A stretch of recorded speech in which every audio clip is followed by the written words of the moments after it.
Hello everyone, আসসালামু আলাইকুম। কেমন আছেন সবাই? আশা করি অনেক ভালো আছেন সবাই। আমরা গত শুক্রবার মাওয়া শিমুলিয়া ঘাটে ঘুরতে গেছিলাম। এটা অবশ্য আমাদের বাড়ি থেকে বেশি দূর নয়, আমাদের বাড়ি থেকে 10 টাকা রিক্সা ভাড়া।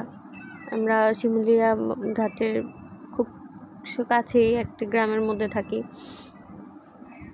শুক্রবারে অন্যান্য দিনের থেকে মাওয়া ঘাটে এত ভিড় হয়, বিশেষ করে বৃহস্পতিবার, শুক্রবার আর শনিবার, এই 3 দিন অনেক মানুষ আসে ঢাকা থেকে, বিভিন্ন জায়গা থেকে ঘুরতে। আর এদিকে এই সব সময় মেলার মতো এত এত এত এত দোকানের স্টল থাকে, একটা মেলা মেলা আমেজ সব সময় থাকে, খুবই ভালো লাগে। আমরা অবশ্য প্রায় কিছুদিন পর পরই যাওয়া হয়, যেতে যেতে এত একটা এখন আর ভালো লাগে না, কিন্তু দূর থেকে যারা আসে তাদের কাছে সত্যিই অনেক ভালো লাগার জায়গা, একটা ঘোরার মতো সুন্দর জায়গা।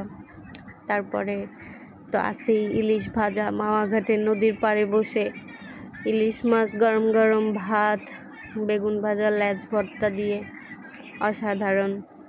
এদিকে আমি, আমার হাজব্যান্ড এবং মেয়ে 3 জন মিলে আসছি ঘুরতে।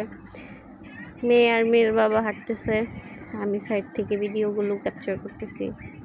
এখানে অনেক রকম দোকান আছে। এই সবচাইতে কিছু জিনিস খুব ইন্টারেস্টিং, এই যে দেখেন 3 তলা একটা কাঠের ঘর, বিক্রমপুরের ঐতিহ্য এই কাঠের ঘর। এই ঘরটাও দেখতে খুবই চমৎকার। এখানে অনেক রকমের দোকানের স্টল, মাটির স্টল, খাবারের স্টল, তারপরে ফুলের স্টল, ক্লিপ, খেলনা, ফুচকা, অনেক রকম। তারপরে কাবাবেরও অনেকগুলো স্টল আছে। আমরা হাঁটতে হাঁটতে চলে যেতেছি, ঘুরতেছি, দেখতেছি। এর মধ্যে সামনে একটা দেখি নতুন দোকান হয়েছে হাঁসের চুই ঝালের। পরে ভাবলাম যে এটাতে একটু ঢুকে দেখি, এটাতে যাওয়া হয় নাই। পরে ঢুকলাম, ঢুকে পুরাটার ভিউ নেওয়ার চেষ্টা করলাম। সবচেয়ে বেশি ভালো লাগলো এখানে গরম গরম ইলিশ মাছ ভাজা হচ্ছে, আমার মেয়ে উঠতেছে এইখান থেকে, উপরের থেকে আর কি, ওটা নিচে ছিল, আর ওটার উপর সাইড থেকে পুরো পদ্মা সেতুর ভিউটা দেখা যাচ্ছে। লাইটিংগুলো, রাত তো অনেক দূর, তাই লাইট। আর এখানে এই যে কাবাব আইটেম, ফিশ ভাজা হচ্ছে, এই যে কি ইন্টারেস্টিং না, কত বড় একটা মাছ। আর এখানে কিছু ফ্লাওয়ারের স্টল, সুন্দর লাগতেছে অনেক।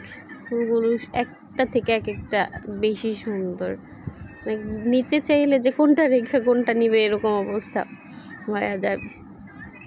এখানে কিছু চুড়ির কালেকশন, আমার মেয়ে আবার দেখাইতেছে কি ক্লিপ নেবে। ওর আসলে মানে ঘাটে আসলে ওর তাই লাগবে, মানে ওর যে এত আছে তারপরও লাগবে, খেলনা দিয়ে ঘর ভরা। তারপর এখানে কিছু ইউনিক আইটেম, রিক্সা, বেবি ট্যাক্সি, সাইকেল, রিক্সার, তারপরে সেলাই মেশিনের যে ঘর হোম ডেকোরের যে জিনিসগুলো, আইটেমগুলো আছে ওগুলো। তারপর এখানে বসে আমরা কিছু একটু ফুচকা আর চটপটি খাইলাম। ফুচকা স্টলের পাশেই অপোজিটেই আমার এখান থেকে সাদা গোলাপটার দিকে নজর যেতেছিল, এখান থেকে ছবি ভিডিও করতে নিলেই মানুষ এসে যেতেছিল। তারপরে ফুচকা খেলাম, চটপটি খেলাম। তারপর পাশেই মামা চাগুলোরে কীভাবে মানে করতেছে, এত ধোয়া ওঠা গরম চা।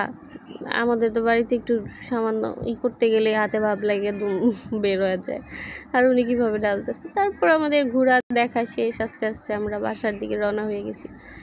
সবাই ভালো থাকবেন, আমাদের জন্য দোয়া করবেন। আল্লাহ হাফেজ, টাটা। ও আচ্ছা, আরেকটা কথা, আপনাদের যারা ভিডিও দেখতেছেন অবশ্যই কমেন্টে জানাবেন কে কে মাওয়া ঘাটে এসেছেন, কমেন্ট বক্সে জানাবেন।